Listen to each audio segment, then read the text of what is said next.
dice que los cuentos son solo eso, pero hay algunos que no mueren con el tiempo, algunos que no necesitan papel porque viven de las voces. Tú estás a punto de escuchar uno. Quiero presentar Haré Destinos con 92 páginas de Luciano Moreno. Es un cuento hecho o compuesto de 10 cuentos internamente. He leído los cuentos como tal, el Torito, el Ahogado, la Jarjacha, el Duende, etc. Yo elegí al Muki, ya que fue la manera en que el narrador omnisciente lo cuenta todo. Se nota que tiene control sobre toda la historia, y eso ayuda a entender bien lo que pasa, aunque a veces me hubiera gustado saber lo que están pensando los personajes. Claro, y algo que también me pareció importante fueron los recursos icónicos, como los dibujos. Esos ayudan un montón a imaginar cómo es el ambiente, a cómo es el Muki, cómo es la jarjacha, cómo son las chocranas, cómo es el duende físicamente, e incluso cómo se sienten los personajes. Le da vida a la historia. Sí, pero creo que pudieran aprovechar un poco más el hecho de los dibujos. Podría llamar un poco más la atención poner ilustraciones en momentos un poco más intensos, como cuando el Muki aparece en la mina. Esto llamaría un poco más la atención de los lectores. También noté que el lenguaje es una mezcla entre formal y unas palabras en quechua. Eso me pareció interesante, pero puede dificultar un poco la lectura, si no estabas acostumbrado. Aún así creo que le da autenticidad al cuento. Exacto, esas palabras en quechua hacen que el cuento se sienta más cercano a la cultura peruana, sobre todo en las regiones donde se originaron estas leyendas. Además, los títulos de los cuentos están muy bien colocados, resaltan cada historia claramente. Otra idea para mejorar sería el impacto visual agregando algunos diálogos o pequeñas onomatopeyas.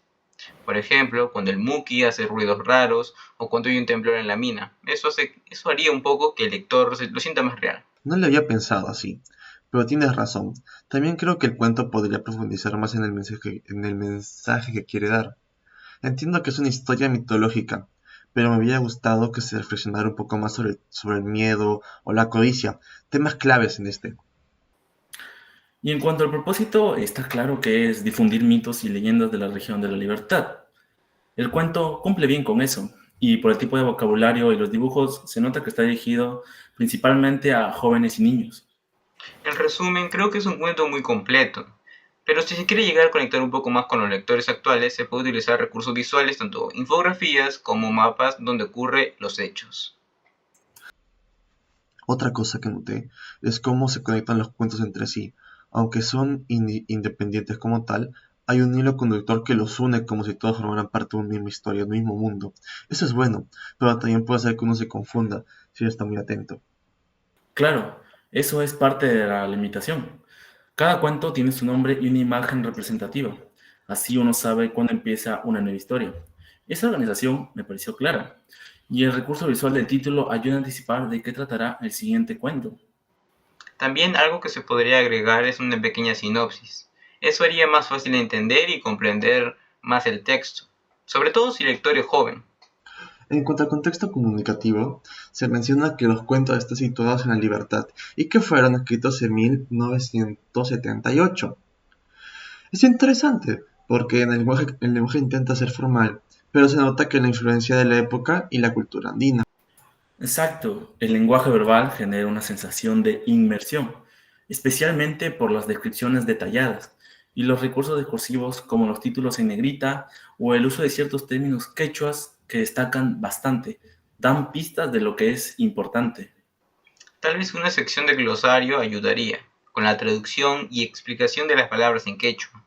Así que los lectores que no conocen ese idioma, esta lengua, podrían aprender algo nuevo. Me parece bien en general. Creo que la intención comunicativa se cumple. Se nota que el objetivo es transmitir a las nuevas generaciones los mitos y leyendas. Pero quizás se podría reforzar un poquito más, con una pequeña introducción al inicio de cada cuento, algo breve. Y hablando del impacto visual, me gustó que los dibujos fueran adecuados al contenido. No son genéricos, sino que parecen hechos para cada historia.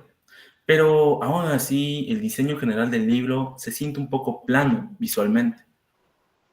Ahí se podría mejorar bastante, por ejemplo, en la parte importante de cada cuento agregar ilustraciones y en la media página un cómic en un momento clave. Esto mantendría la atención de los lectores.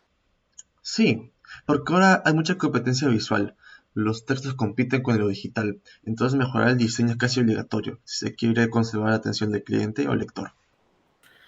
En resumen, si están de acuerdo conmigo, el texto tiene una estructura clara, con recursos bien usados como el narrador omnisciente, el lenguaje mixto y los iconos visuales, pero también tiene aspectos que podrían trabajarse un poco más, sobre todo para hacerlo más accesible. Totalmente, con algunos ajustes visuales y explicativos, este libro podría funcionar muy bien en las escuelas o bibliotecas juveniles, ya que tiene una buena base.